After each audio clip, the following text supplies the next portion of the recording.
मंच पर विराजमान जम्मू कश्मीर के गवर्नर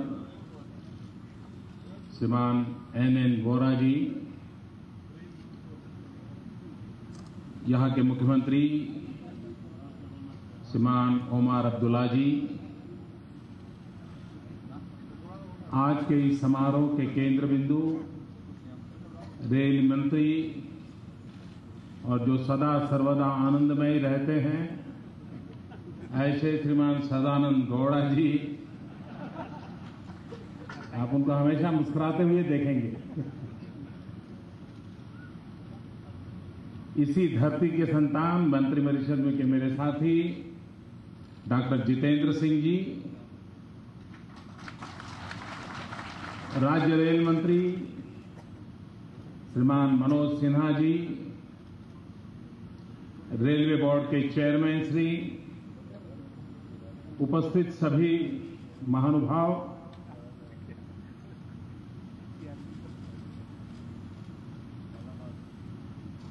एक तरफ श्री अमरनाथ यात्रा चल रही है, बड़ा पवित्र माहौल है। दूसरी तरफ रमजान का पवित्र महीना चल रहा है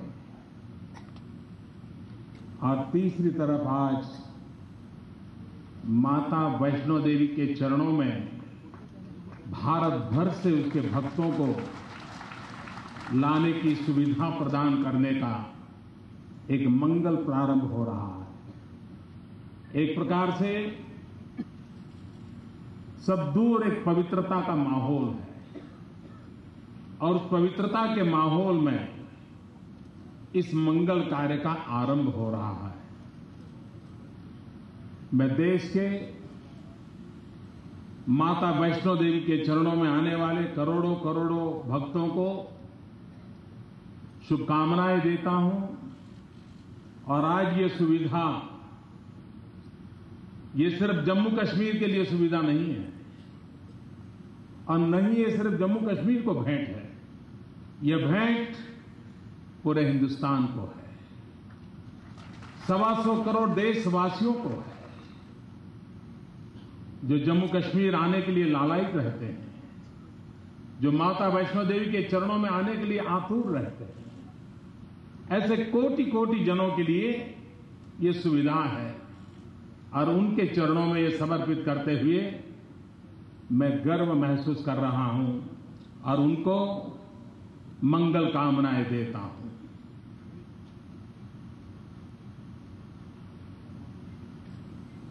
ये रोल सुविधा आज जो प्रारंभ हो रही है, मैंने रेल मंत्री को सुझाया था कि दिल्ली से कटरा तक की जो व्यवस्था है और आगे चल करके और स्थानों से भी जुड़ करके देश के भिन्न भिन्न कोने से यात्रियों को कटरा तक लाने का जो प्रबंध हो रहा है, इस ट्रेन को श्री शक्ति एक्सप्रेस के रूप में जाना जाए ताकि माता वैष्णो देवी के चरणों में हम जा रहे हैं, इसकी अनुभूति यात्रियों को लगातार होती रहे।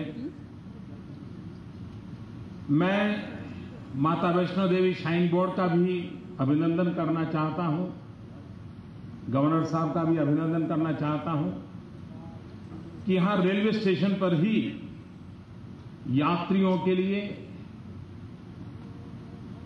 आवश्यक आई कार्ड निकालने की सुविधाओं का प्रबंध हुआ है, टेक्नोलॉजी का प्रबंध हुआ है और इसलिए हिंदुस्तान के किसी भी कोने से आने वाले यात्री के लिए ये बहुत सुनिश्चित हो जाएगा कि जाते ही उसका समय न खराब होते हुए उसको आगे की यात्रा के लिए जो भी प्रबंध होना चाहिए उसके लिए पूरी व्यवस्था मिलेगी, पूरा मार्गदर्शन मिलेगा। जब विकास होता है तो कभी कभार ऐसा लगता है कि वहां पर ये हुआ तो मेरा क्या होगा। जैसे मुख्यमंत्री जी ने जम्मू के लोगों की चिंता का जिक्र किया, मैं अनुभव से कह सकता हूं कि जम्मू के विकास को कभी कोई रुकावट नहीं आएगी। जब सुविधाएं बढ़ती है तो लोग भी अपने समय का सदुपयोग और जगह पर जाने के लिए करते हैं, और इसलिए जो सीधा कटरा आएगा वो जम्मू गए बिना जाएगा नहीं, ऐसा मैं मानता नहीं। और इसलिए जम्मू की विकास यात्रा और अधिक क्वालिटेटिव बन पाएगी, ऐसा मेरा पूरा विश्वास है।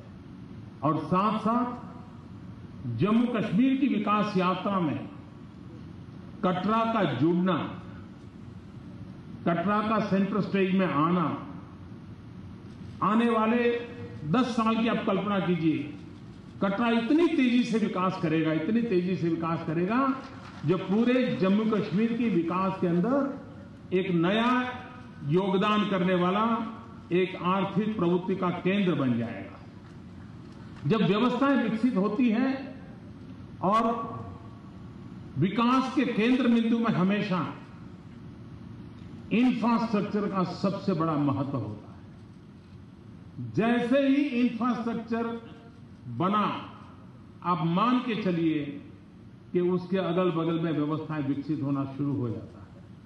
मुझे अभी बताया जा रहा था कि ट्रेन तो अभी आज शुरू हो रही है, लेकिन स्टेशन के अगल बगल व्यापारियों ने अपनी अपनी जगह बना ली है और काम शुरू कर दिया है, क्योंकि उनको समझ है कि भाई विकास के अंदर कैसे फायदा उठाना और विकास में कैसे भागीदार बनना। और इसलिए ये सिर्फ एक रेलवे है, एक यात्रा करने की सुविधा है, ऐसा नहीं है। ये एक प्रकार से विकास की जननी बन जाती है।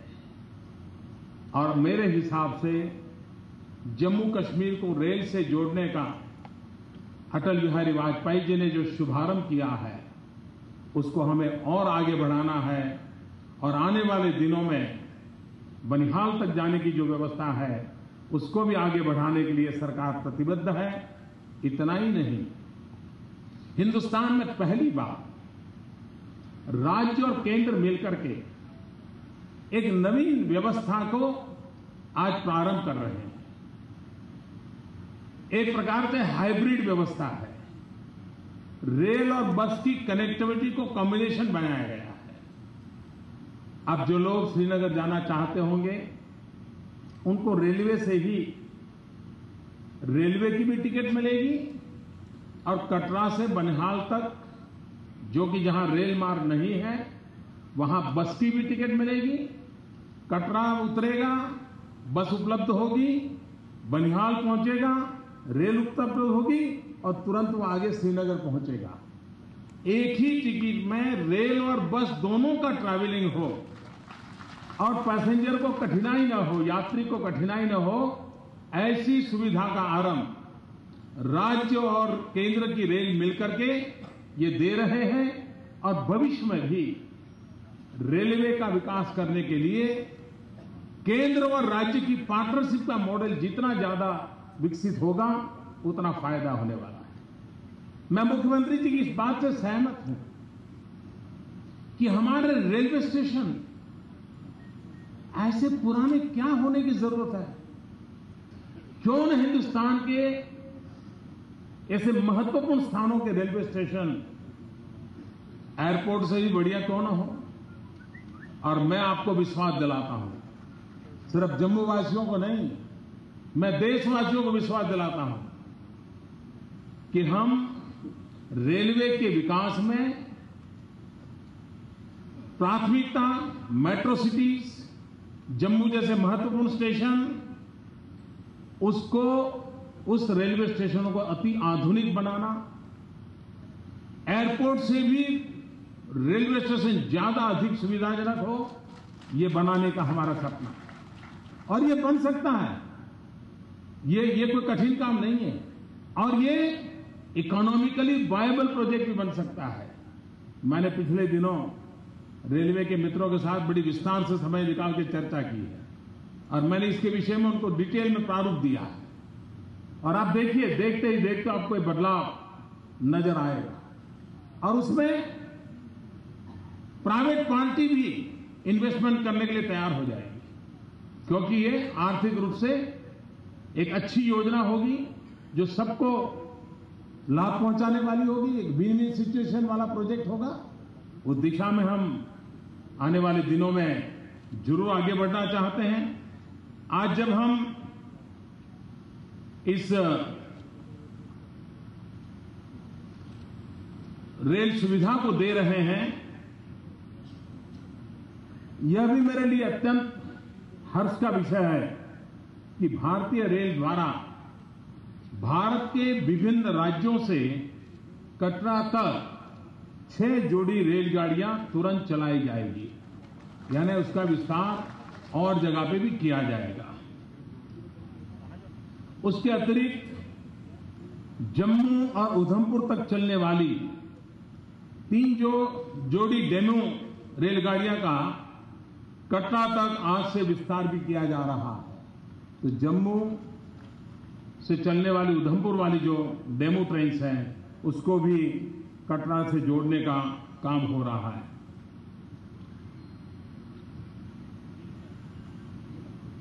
आने वाले दिनों में जम्मू कश्मीर में विकास एक नई ताकत कैसे बने। देखिए, आज का दिन एक प्रकार से महत्वपूर्ण है। महत्वपूर्ण इसलिए है कि आज का दिवस जम्मू कश्मीर को नई गति भी देने जा रहा है और आज का दिवस जम्मू कश्मीर को नई ऊर्जा भी देने जा रहा है। आज मुझे 2 कार्यक्रम करने का अवसर मिला है। एक, इस रेल कनेक्टिविटी जो जम्मू कश्मीर को गति देगा, और उरी में जाकर के पावर प्रोजेक्ट का उद्घाटन जो जम्मू कश्मीर को नई ऊर्जा देगा, विकास की ऊर्जा देगा। और जम्मू कश्मीर को विकास की ऊर्जा चाहिए, जम्मू कश्मीर को विकास की गति चाहिए। और एक प्रकार से आज के ये दोनों कार्यक्रम उस निमित्त बड़े महत्वपूर्ण हैं। मैं मानता हूं कि हमारे देश के जो हिमालयन स्टेट्स हैं, उन हिमालयन स्टेट्स के विकास के लिए एक अलग से रूपरेखा की आवश्यकता है। सारे हिमालयन रेंजेस के स्टेट्स की कई एक समान कठिनाइयां हैं, कई प्रकार की एक समान अवसर भी है। अगर उनका एक कॉमन मॉडल विकसित किया जाएगा तो समस्याओं का समाधान भी बहुत जल्दी होगा। केंद्र के पास भी स्पष्ट विजन होगा, राज्यों की अपेक्षाओं को समझने में केंद्र सानुकूल बनेगा और हिमालयन स्टेट जो है उसके विकास में इस नई परिधि में हम जाना चाहते हैं और जिसका लाभ जम्मू कश्मीर को भी मिलेगा और उधर नॉर्थ ईस्ट तक हिमालयन रेंज के विकास की यात्रा का लाभ उन सभी राज्यों को मिलेगा। और उस दिशा में भी हम आगे बढ़ने के लिए प्रतिबद्ध हैं। मैं आज जब जम्मू कश्मीर की धरती पर आया हूं, माता वैष्णो देवी के चरणों में आया हूं, और जब मैं चुनाव अभियान प्रारंभ किया था तब भी माता वैष्णो देवी के आशीर्वाद लेकर के किया था, और आज विकास यात्रा का आरंभ कर रहा हूं वो भी माता वैष्णो देवी के आशीर्वाद के साथ कर रहा हूं। और इसलिए मुझे विश्वास है कि भारत की विकास यात्रा को और अधिक शक्ति मिलेगी, और अधिक ताकत मिलेगी, और अधिक सामर्थ्य और विस्तार के साथ हम इस विकास यात्रा को आगे बढ़ाएंगे। टूरिज्म में यात्रियों की सुविधा के साथ रेलवे एक प्रकार से एनवायरमेंट फ्रेंडली व्यवस्था होती है, और जम्मू कश्मीर में एनवायरमेंट फ्रेंडली ट्रांसपोर्टेशन वो दुनिया को आकर्षित करने का कारण बनता है।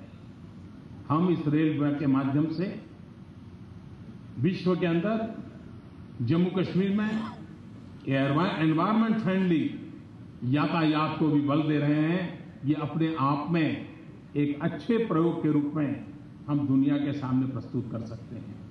और हिमालयन रेंजेस में जितना विकास हम करना चाहेंगे वो एनवायरमेंट फ्रेंडली विकास हो सकता है, उसको हम बल भी दे सकते हैं, उसकी सुरक्षा करते हुए यात्रियों की सुविधा भी बढ़ा सकते हैं। ये एनवायरमेंट की सुरक्षा भी हो, यात्रियों की सुविधा भी बढ़े, उस दिशा में हम प्रयास कर रहे हैं। मैं जब यहाँ रेलवे स्टेशन का उद्घाटन करने गया, वहां का जो मैंने दृश्य देखा, ऐसा रेलवे स्टेशन देखने को मिलता बहुत कम है, क्योंकि ऊपर पहाड़ से नीचे स्टेशन पे जाना होता है, तो छोटी पहाड़ी में से पूरा स्टेशन दिख रहा है, तो कितना बड़ा तामझाम है उसका दर्शन होता है। मैंने तुरंत कहा कि हिंदुस्तान का ये ऐसा रेलवे स्टेशन बन सकता है कि जिसको पूरा हम सोलर रेलवे स्टेशन के रूप में कन्वर्ट कर सकते हैं। इतनी संभावनाएं पड़ी। रेलवे चेयरमैन ने मुझे कहा, मैं साहब तुरंत इस काम को हाथ में लूंगा और मैं कटरा का पूरा रेलवे स्टेशन, देश के लिए एक unique railway station, environment friendly movement का एक हिस्सा, और बहुत संभावना पड़ी है। और उसको अगर जब करेंगे तो देश, और जब यात्री आएंगे और ऊपर से जब स्टेशन पे जाते होंगे तो उनको देख करके उसमें से एक प्रेरणा मिलेगी कि सोलर का उपयोग कहां कैसे हो सकता है। और मुझे विश्वास है कि बहुत जल्दी रेलवे विभाग पूरे रेलवे स्टेशन पर सोलर पैनल का उपयोग करके एक एक इंच की जगह का उपयोग करते हुए उस ऊर्जा का भी उपयोग आने वाले दिनों में कैसे कर सके, उस पर प्रयास होगा, ऐसा मुझे पूरा विश्वास है। जम्मू कश्मीर अनेक समस्याओं से गुजरा है, अनेक कठिनाइयों से गुजरा है, और ये भारत के हर नागरिक की इच्छा है, भारत के हर नागरिक का दायित्व है कि हमारा जम्मू कश्मीर सुखी हो, समृद्ध हो, हर एक की इच्छा है, और इसको पूरा करना हम सबका दायित्व है। चाहे हम शासन व्यवस्था में हो तो भी, हम शासन व्यवस्था में न हो तो भी, ये हम सबका दायित्व है। यहाँ के नौजवानों को रोजगार मिले, रोजगार के नए अवसर मिले, उनको नई जिंदगी जीने का अवसर। मैं भी जब कटरा स्टेशन पर बच्चे ट्रेन में जा रहे थे, उनको मैंने पूछा कि आप में से कितने लोग हैं जिन्होंने पहले कभी ट्रेन देखी है, कितने हैं जो ट्रेन में बैठे हैं। 21वीं सदी के इस पहला दशक चला गया, उन बच्चों में 80% बच्चों ने हाथ ऊपर किया कि हमने पहली बार ट्रेन में बैठे हैं। आज उन बच्चों के लिए आनंद का विषय है, लेकिन हमारे लिए सोचने का विषय है कि हमारी विकास यात्रा को हमने कैसे चलाया कि कटरा इतने निकट के भी बच्चों को जीवन में पहली बार रेल देखने का 21वीं सदी आने के बाद अवसर मिल रहा है। हमारा दायित्व बनता है कि हमारे देश के दूर सुदूर कोने में बैठे हुए लोगों को भी विकास का लाभ मिलना चाहिए। विकास से प्राप्त सुविधाएं सामान्य मानव तक पहुंचनी चाहिए, आखिरी छोर पर बैठे हुए मानव तक पहुंचनी चाहिए, और हम लोगों का प्रयास यही है। और मुझे विश्वास है कि देश की जनता ने जो आशीर्वाद दिए हैं, उस आशीर्वाद के बलबूते पर अंतिम छोर पर बैठे हुए गरीब से गरीब व्यक्ति के कल्याण में ये विकास की यात्रा आगे बढ़ेगी, विकास के नए मानक स्थापित होंगे, और सामान्य व्यक्ति के जीवन को, उसकी क्वालिटी ऑफ लाइफ में चेंज आए, उसकी आशा अपेक्षा के अनुकूल जीवन व्यवस्था विकसित हो, उस दिशा में हम प्रयास करेंगे। मैं जम्मू कश्मीर के नागरिकों से यही संदेश देना चाहता हूं, अटल बिहारी वाजपेयी जी ने जिस यात्रा को प्रारंभ किया है, उस यात्रा को हम आगे बढ़ाना चाहते हैं। और हमारा मकसद राजनीतिक जय पराजय वाला नहीं होता है, हमारा मकसद होता है जम्मू कश्मीर के हर नागरिक का दिल जीतना। और मैं जम्मू कश्मीर के नागरिकों का दिल जीतना, यही मेरी प्राथमिकता है, और वो प्राथमिकता उसी को विकास के माध्यम से करना है, यहाँ के लोगों के कल्याण के माध्यम से करना है, यहाँ के लोगों की भलाई के माध्यम से करना है। और मुझे विश्वास है इस सपनों को हम बहुत ही जल्द, बहुत तेज गति से पूरा करते जाएंगे। इसी एक सद्भावना के साथ फिर एक बार ये श्री शक्ति एक्सप्रेस राष्ट्र को समर्पित कर रहा हूं, माता वैष्णो देवी के चरणों में आने वाले कोटि कोटि भक्तों को समर्पित करता हूं, और जम्मू कश्मीर के टूरिज्म के विकास के लिए ये यात्रा अहम भूमिका अदा करेगी। जम्मू कश्मीर के टूरिज्म को बहुत बल मिलेगा, जम्मू कश्मीर के विकास को बहुत बल मिलेगा। इस शुभकामनाओं के साथ बहुत बहुत धन्यवाद।